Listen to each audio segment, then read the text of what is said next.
Hi, this is Debbie from Organic Oasis in Northern California, Zone 9B.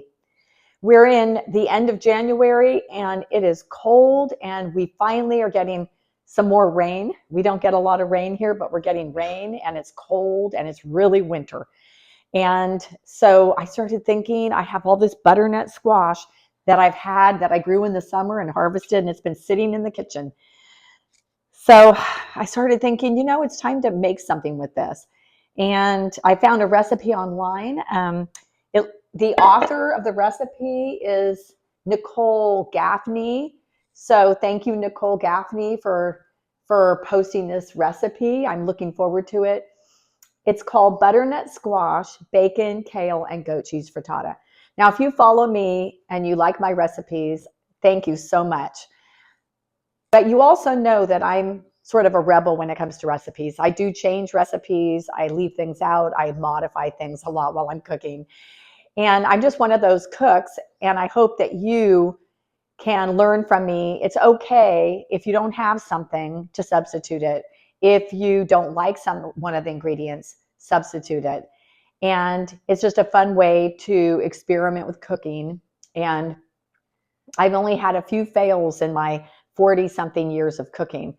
So, and one time that was my fault. I just put way too much salt in something by accident. But normally it's a fail like that. It's not when I substitute things out. So in this recipe, I'm not going to use goat cheese. I'm going to just throw in some other cheese that I have in my refrigerator.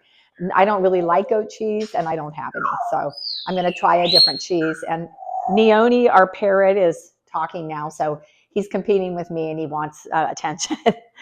But anyway, so stick with me. We're going to start out by taking the butternut squash and peeling it, cubing it, mixing with a little bit of oil, salt, and pepper, and then roasting it in a 400-degree oven for 30 minutes.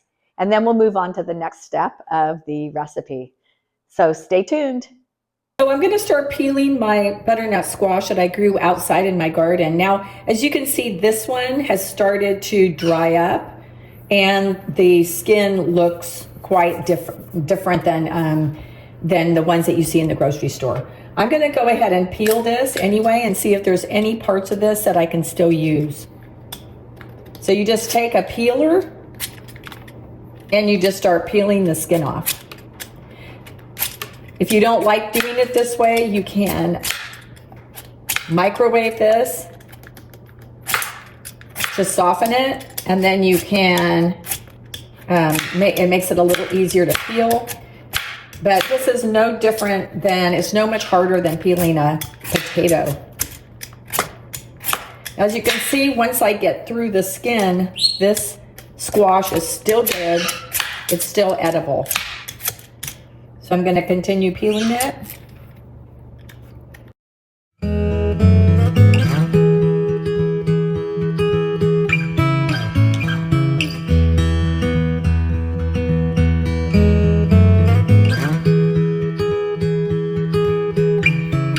I have my little kitchen compost container, and all of the peels will go right in here, and it'll go out to our GeoBin compost bin, or it'll go into our worm bin for the worms.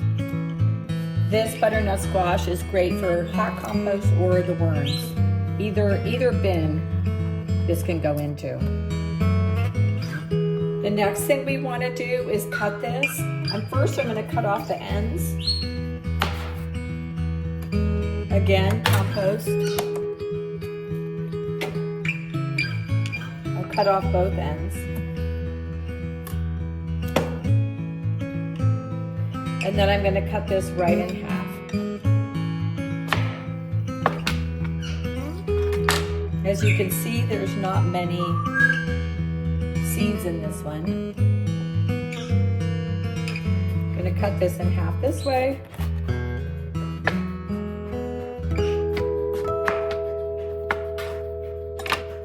And now we can just scrape out what's on the inside here.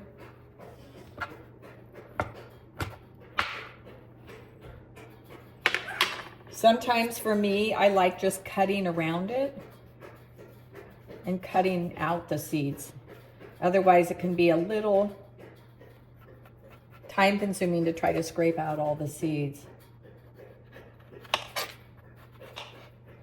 can just cut like a V into it, a V shape, and you should be able to get out most of the seeds like this, and then just into the compost bin.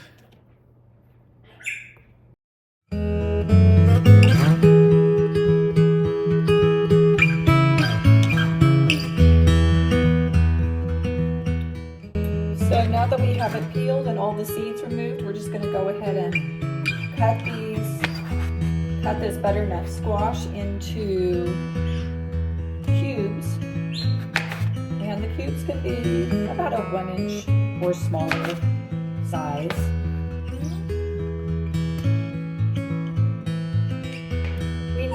For this frittata, we need about 2 cups of butternut squash. So I have my 2-cup measure. I'm just going to start putting it in here. If you have more, that's good. If you have less, maybe I would cut another one of my butternut squash.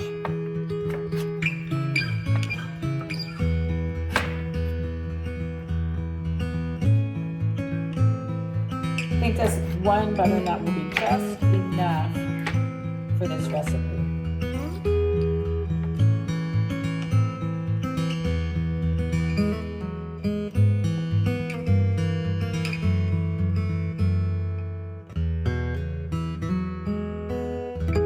So as you can see here, I have a heaping 2 cups of butternut squash. So this is perfect. I'm just going to keep just this amount, and so I'm not going to cut any more of my butternut. So now I'm just going to take my butternut squash, pour it into a bowl. I'm going to put a little bit of olive oil here, just a little bit. You can take a spoon or your hands and just mix the olive oil in. Pepper.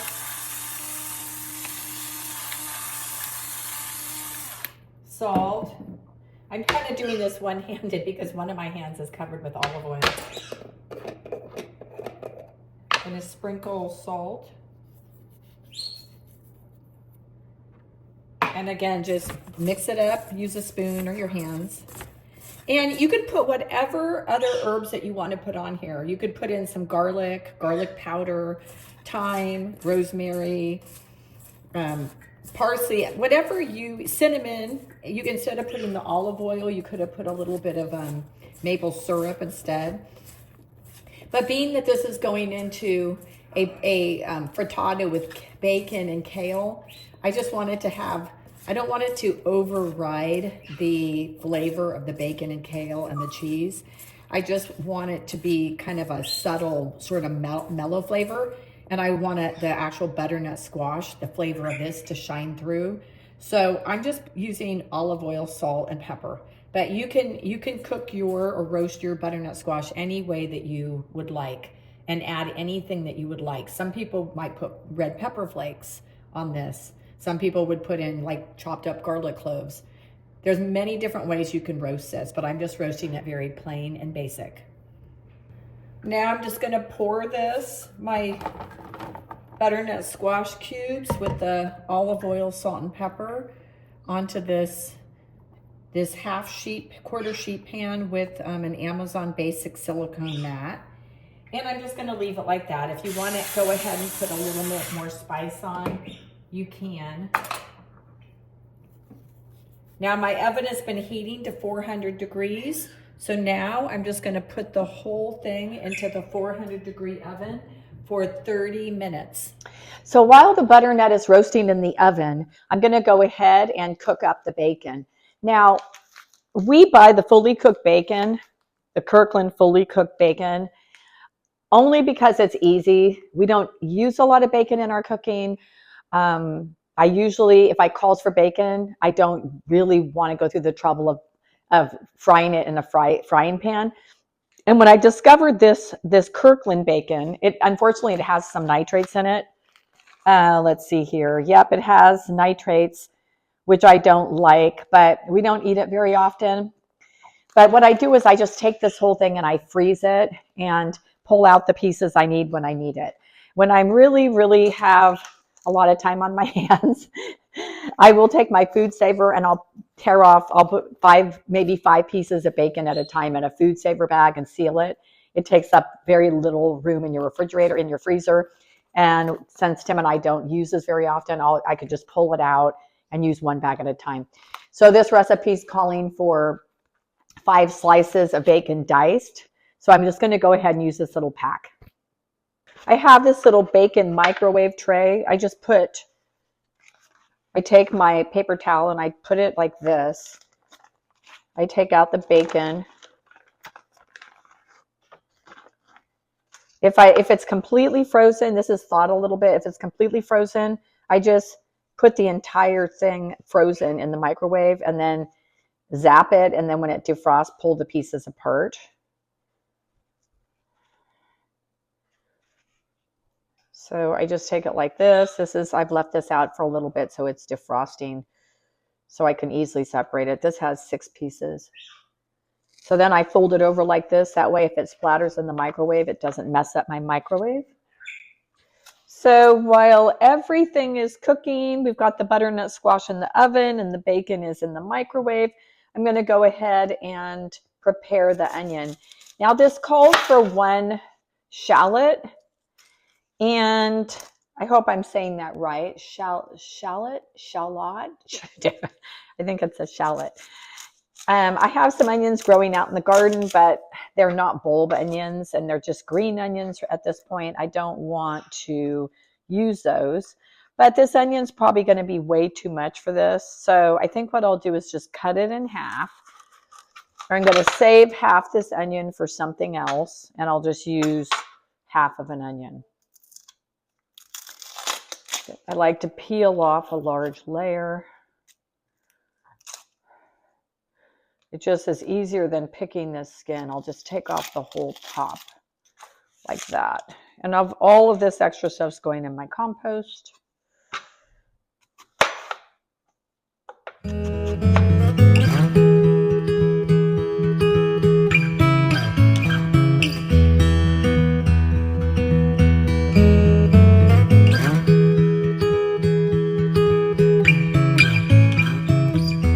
So here is the onion is all chopped up, my half an onion.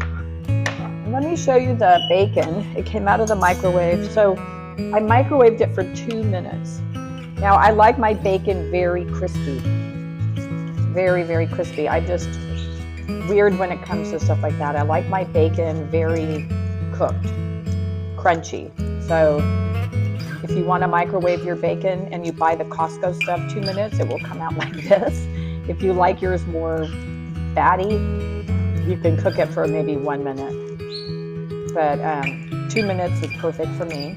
So I'm just going to use my hands and kind of crumble this up. It's going to go into the frittata along with the onion, kale, cubed butternut squash, 8 eggs, a teaspoon of salt, black pepper, and 4 ounces of cheese. So let's put this together. So we have our bacon cooked, our onion cooked. I just took the butternut squash out of the oven. And now I'm going to whisk 8 eggs with a little bit of pepper to taste and 3/4 teaspoon of salt, but I'm just going to put in, well, I'll just put in the 3/4 teaspoon. I already added a little bit of salt earlier, so I don't want to oversalt it.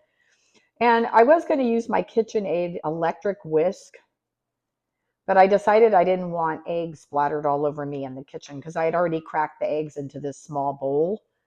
So if I put the whisk in here, the eggs would like shoot everywhere. So I'm just going to quickly whisk it in this little bowl until it looks like it's pretty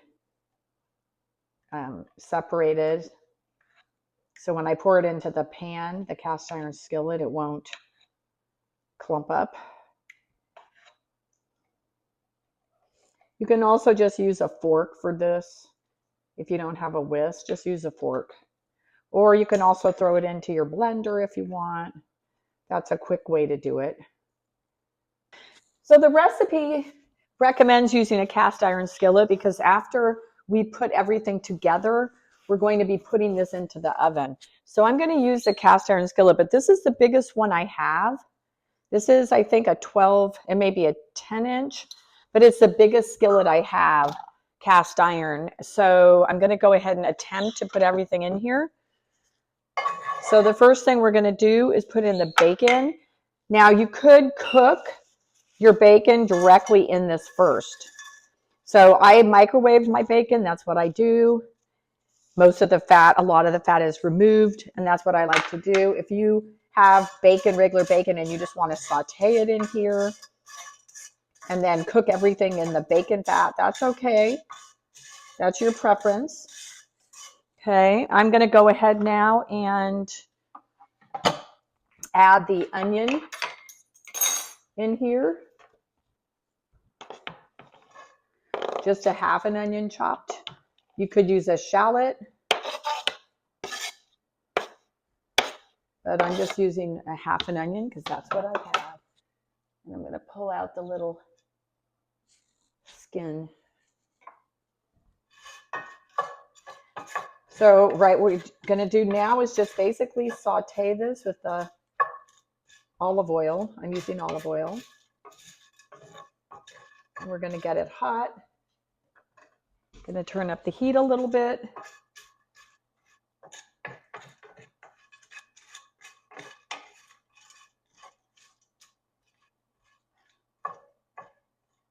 So if you were cooking the bacon in here, they recommend cooking the bacon 5 minutes first before adding the onion.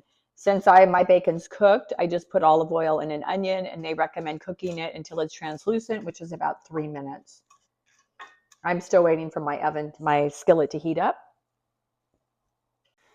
So now the onion is cooked here, and so now the next thing you're going to do is put in about 2 cups of the kale. And you can just put as much in as you want. I'm going to put in a lot. Just put in the kale. Now you pour in a little bit of water to steam it. Kind of stir it around. And I'm going to put a little bit more water in. I want enough water to really steam it. This is a hot skillet, so let me pour in a little bit more water. And now it says to put a lid on it for 2 to 3 minutes, which I don't actually have a lid that fits my cast iron, but I'm going to use this green pan lid, and this should do the job. So we'll leave this for about 2 to 3 minutes to steam the kale. Okay, so the kale's been steaming for 3 minutes. I'm going to remove the lid. Oh yeah, this looks nice and cooked. Nice and steamed. Look at all that kale. We want to make sure, let's get some of the liquid out of here. So I'm going to keep the heat up and see if I can get the liquid to evaporate. This is looking wonderful. Okay, and now we're going to add the butternut into this pan. Here comes the butternut. I've let it cool enough where I can just use my hands to kind of move it right in here. It's very cooked. I cooked it for 30 minutes. It probably 20 is about what it should have been on a 400-degree oven. I kind of cooked it a little bit longer, but it's nice and soft. Whoops. Okay, here we go. So now look at how beautiful this looks. I'm basically going to leave it like this. I'm not going to stir it up. As you can see, the butternut's really soft. I don't want to mash it, so I'm just going to kind of leave it like that because it looks so pretty. And so now what we're going to do is add the egg. So we're going to pour the egg mixture. It's just 8 eggs with about half a teaspoon, about 3/4 teaspoon of salt and some pepper. And we're just going to pour this just like this over.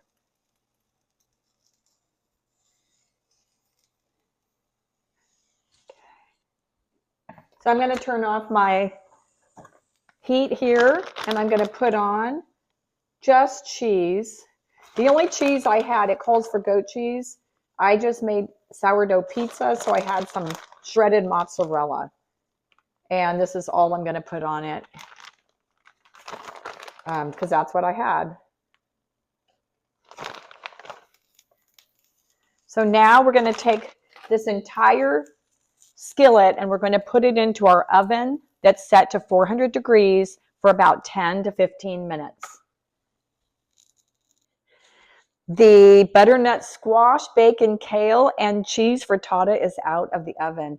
Doesn't that look delicious? It cooked on 400 for 15 minutes. So now let's see how this is. It looks nice and cooked through. I could pull the whole thing out like this if I wanted to for presentation. But since we're just going to eat this tonight for dinner, I'm going to go ahead and cut it. I'm using this silicone spatula because I do not want to scratch through the surface of my cast iron skillet. You know, cast iron skillets, they kind of need special care. And so I've got the nice, I've had this for years now and I've taken really good care of it. So I do not want to scratch the seal on the bottom. Look at this. Oh my goodness. Doesn't this look delicious?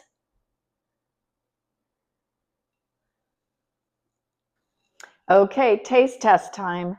It certainly looks good, doesn't it? Look at this. It looks so delicious. So let me taste it.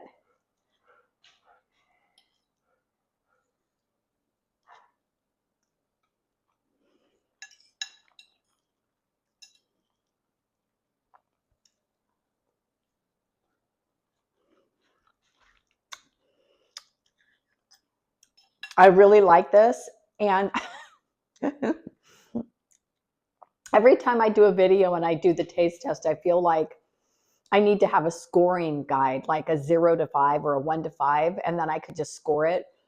Because every time I taste food, I say it's delicious. And this is really, really delicious. Now, it's a very basic frittata, and the flavors just blend. They're all very, very mild. What really stands out when I take a bite of this is the bacon.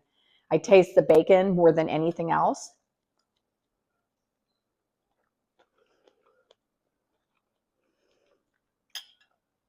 The kale is really cooked, but it's giving it some texture. But the flavor is really, really mild. So I'm thinking if you have toddlers, I have a toddler grandson, the flavor would actually be, the children would like it because it's kind of basic. It's like eating a scrambled egg type of thing with bacon. They may not like the look of it because they'll see the kale and things in it, so they may not want to eat it just by looking at it. But the flavor would be, I think, approved for families, children, kids, as long as they don't, go, oh, it's got kale in it. But the flavor you can't taste. It's all very, very delicious, and it blends together really, really well. It's certainly nutritious. The eggs and the kale and the squash. I mean, it's really, really good. Now, if I was to rate this on a 0 to 5, I would probably give it a 4, maybe a 3.5, a 3.5, because I have a lot of recipes for breakfast casseroles. My family's done a lot of brunches and things like that for holidays. And so I have tons of recipes for different breakfast casseroles. This probably wouldn't be my most favorite casserole. I have some other ones that I would prefer that I like better, but this would be my most healthy breakfast casserole. And it's also delicious. So I would probably serve something like this at a brunch with a lot of fruit and a salad and maybe some bagels or something like that. It is super delicious. You should try it. And the thing is when you grow butternut squash like I do, we are always looking for things. You can mash butternut squash, you can roast butternut squash, but sometimes you get tired of that and you want to try something different. So throwing it into the frittata is just really a different way to eat it and to use it up. I like this because I can use the kale from my garden, even though this wasn't the kale. My kale is small and I just use a bunch of it. So I'm not 100% using all my kale yet. When I grow more of it and it gets bigger, I'll have an abundance of it, but right now I don't. But this, you can use your kale from your garden. You can use your butternut squash from the garden. And it's just really, really, really delicious. It's a pretty simple recipe too. You're only using one pan. So that's the other nice thing, is it's pretty much all cooked in one pan. If you do your bacon the way I do and just do it in your microwave, you're sauteing the kale, or you could saute the bacon in here as well. You also steam the kale in this one dish, and then you bake the entire thing in one dish. So it doesn't make a huge mess in your kitchen. So it's pretty easy, simple, easy to clean up, and delicious. If you like these type of recipes, please follow along Organic Oasis. We're here in California in Zone 9B, and we're growing, we're planting, we're growing vegetables, and we're also using the produce in our house, in our kitchen, in suburbia. And if you enjoy these recipes and you enjoy learning about compost and growing vegetables, and then how to use all of this produce that you're growing, follow along with us. Thanks so much.